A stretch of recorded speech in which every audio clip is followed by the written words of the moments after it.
নমস্কার সকলকে আরও একবার আমার এই নতুন ভিডিওতে স্বাগত জানাচ্ছি। আমরা আজকে ঘুরে দেখব জঙ্গল মেলা। জঙ্গল মেলা আসলে দক্ষিণ 24 পরগনার শেষ প্রান্ত মইপিঠ। এই মইপিঠে বৈশাখ মাসের শেষ মঙ্গলবার বসে এই জঙ্গল মেলা। স্থানীয়দের ভাষায় জঙ্গলের মধ্যে এটি পূজা হয় বলে এটি জঙ্গল মেলা নামে পরিচিত।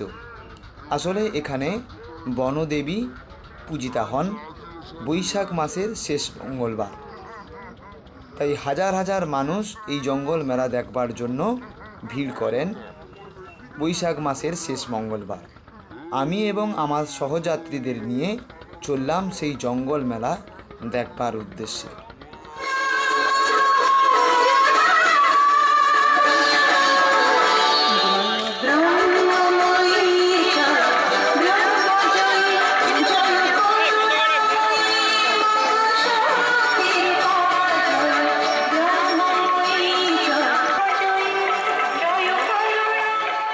আমরা সকাল সকাল বেরিয়ে পড়েছি জঙ্গল মেলা দেখবার উদ্দেশ্যে। একদিক থেকে মানুষ দেখে ফিরে আসছে, আর অন্য একটি লাইনে আমরা দেখবার জন্য রওনা দিয়েছি। এই কর্দমাক্ত পরিবেশ দীর্ঘ লাইনের পরেই আমাদেরকে এবার নৌকো ওঠানোর পালা। আমরা সবাই মিলে আর প্রতীক্ষারত না হয়ে নৌকায় উঠবার জন্য আমরা সবাই চলেছি নৌকার দিকে, এবং আমার সহযাত্রীরা সেই একই মতোভাবে নৌকা ধরবার জন্য ব্যাকুল হয়ে উঠেছে।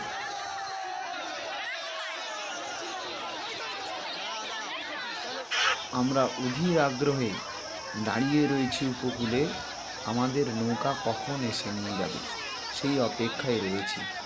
শেষ পর্যন্ত আমরা একটা নৌকায় উঠে জঙ্গল মেলায় ওপারে দেখবার জন্য নৌকায় করে চলেছি।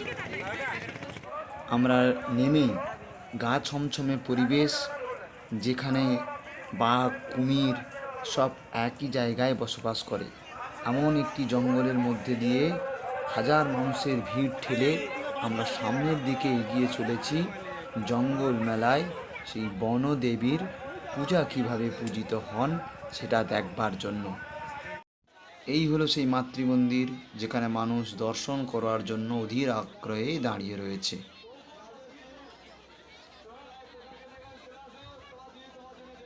আসলে এখানে বিশেষত্ব হলো একটাই, দেবী এখানেই সেই শেষ মঙ্গলবারই পূজা পান, আর সারা বছর এখানে কেউ আসে না।